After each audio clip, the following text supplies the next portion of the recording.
acayip bir kriz dönemi yaşadım. Kredilerim var, ortağıma borcum var, bankalara ciddi bir borcum oluştu. Evimi dahi verdim, kiraya taşındım. Yani hayatımda ilk defa kiraya taşındım, 46 yaşındayım.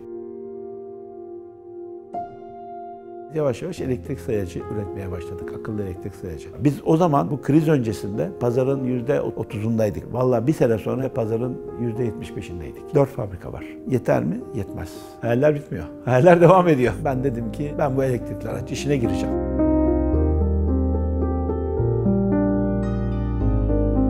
Bana göre sanayicinin de 4 tane evresi var. Birinci evre üretmek. Sanayici üretmeye çalışır. Yani bütün derdi üretmektir. Sonra sıraya bu sefer satmak gelir. Marketing. Abi satacaksın, parayı alacaksın. Ürettin de satamıyorsan ne anlamı kaldı bu işin? Satabilmen ve parayı tahsil etmen lazım. Bu sanayicinin ikinci dönemidir. Bir müddet sonra üçüncü dönem gelir. Sanayici çünkü mutsuzdur. Sattığından mutsuzdur. Çünkü der ki, ulan biz de 3 kuruşa çalışıyoruz ya. Kazanç iyi değil. Daha iyi para kazanmam lazım benim. Markalaşma başlar. Artık marka değeri oluşturması lazım sanayicinin. Yani millet 100 liraya satıyorken o 120'ye satacak. Yani o 20 lira da onun markasının karşılığı olacak, kârı olacak. Artık sonra 4. evre gelir. 4. evrede sanayici artık şirketini satacak hale gelir. Eğer bir sanayici 4. evreyi de yaşarsa, yani şirketini satabilir ya da halka arz edebilir. Bu işin nirvanasıdır ve sanayici artık olgunlaşmıştır. Artık bu sanayici gerçekten sanayinin hayat okulundan diploma almaya hak kazanmış kişidir.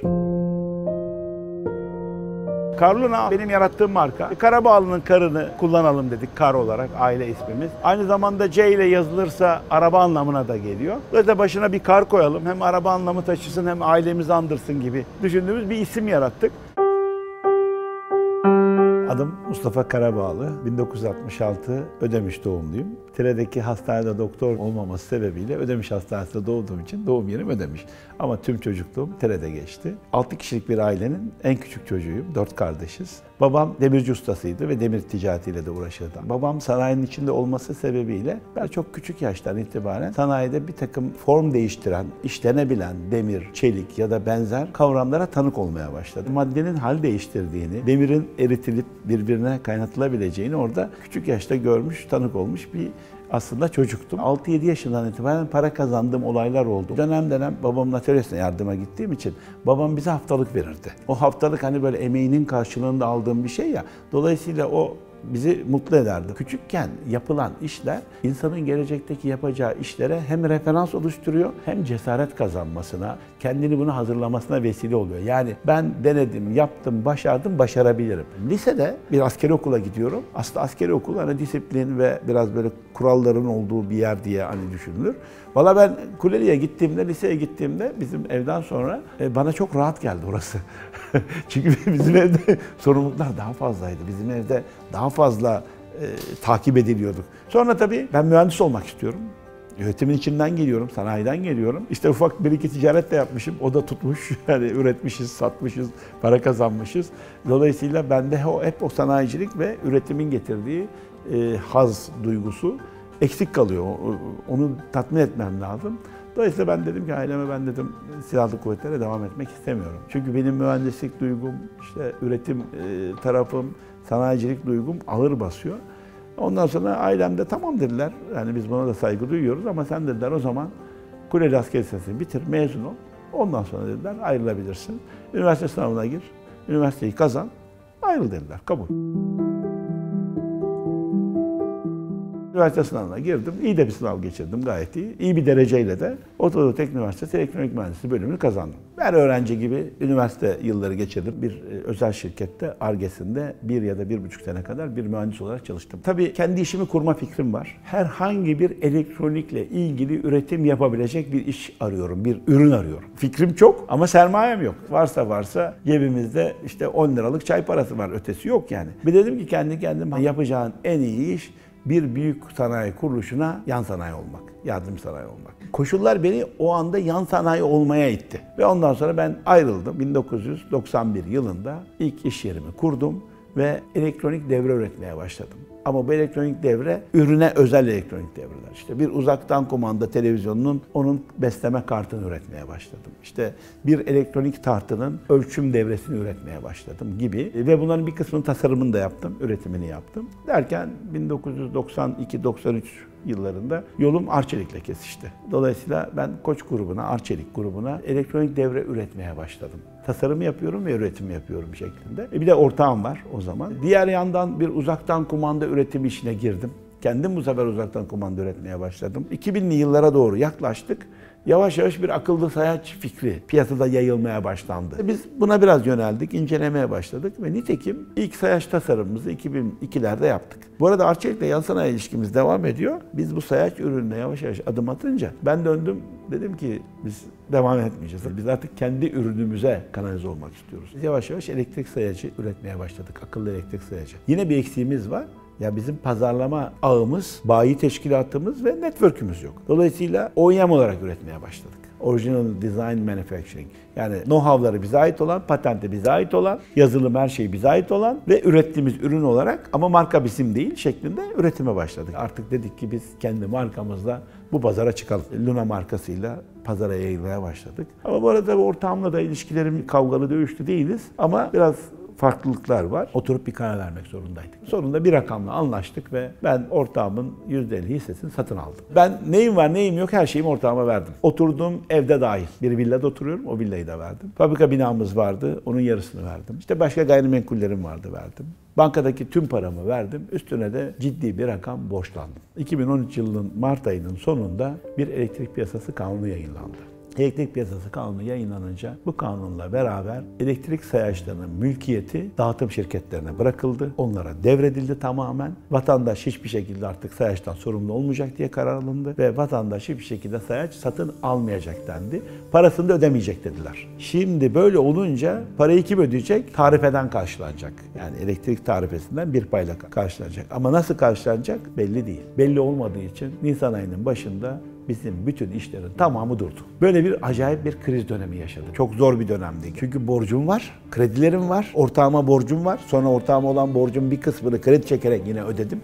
Onunla işim bitti o dönemde ama bankalara ciddi bir borcum oluştu. Yani borcum arttı. Evim dahi yok. Evimi dahi verdim. Kiraya taşındım. Yani hayatımda ilk defa kiraya taşındım. 46 yaşındayım. Bu hemen hemen 6 ay sürdü. Ama ben hazırlandım. Yani o döneme hazırlandım. Yani bir gün işlerin açılacağı güne hazırlık yapmaya çalıştım. Teknik olarak da, yazılım olarak, ne anlamda? Mental olarak. Ondan sonra işler açılmaya başladı. Vallahi öyle oldu ki biz ne iş varsa hepsini aldık. Neredeyse.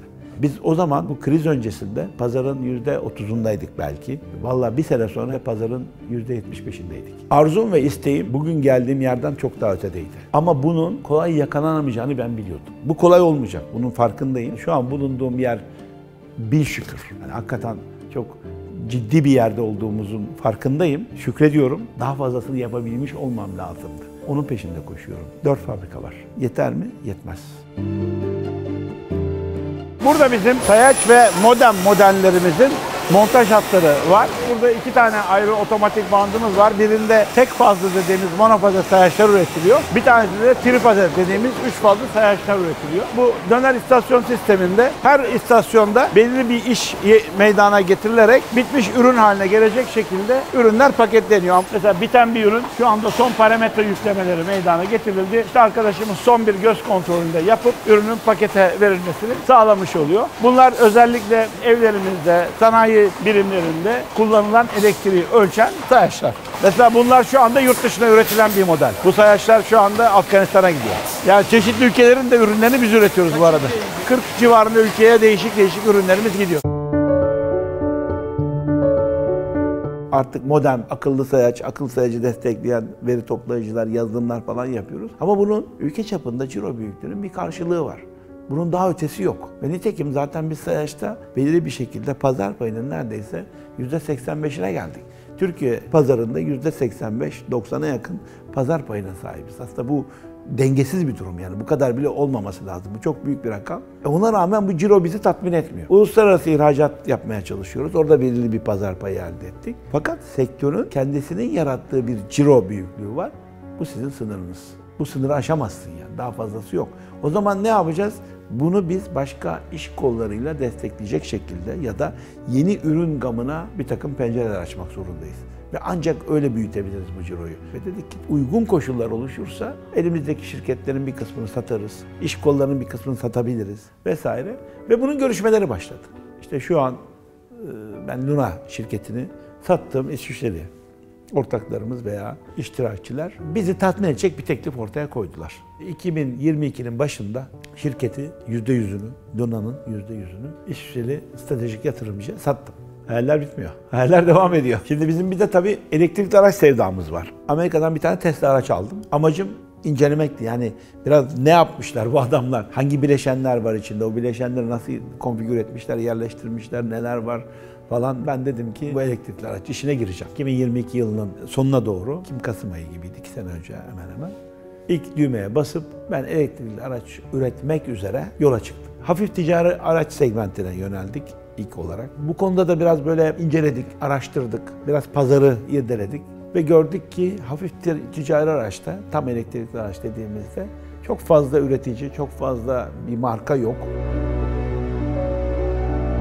Carluna benim yarattığım marka. Bu yarattığım markanın devamını bir şekilde sürdürmek istemiştim ben. Karabağlı'nın karını kullanalım dedik, kar olarak aile ismimiz. Aynı zamanda C ile yazılırsa araba anlamına da geliyor. Dolayısıyla başına bir kar koyalım. Hem araba anlamı taşısın hem ailemizi andırsın gibi düşündüğümüz bir isim yarattık. Aracımız son derece aslında basit. Bir ileri geri vites düğmesi var görüleceği üzere. Bir cluster ekranı, hızı ve çeşitli verileri izleyebildiğimiz, görebildiğimiz bir ekran. Artı bir de eğlence ekranımız var. Eğlence ekranı adı üstünde daha çok radyo, müzik, video oynatma, geri vites kamerası gibi işlere yarıyor. Dolayısıyla bir de ayrıca bir tuş grubumuz var burada. Onlu tuş grubu. Buradan da klima ve benzer her türlü komutu çok rahatlıkla verebildiğiniz bir yapı bu. O sebepten dolayı da rahatlıkla arabayı hani neredeyse tak çalıştır diyebileceğimiz mantıkla kullanabilirsiniz.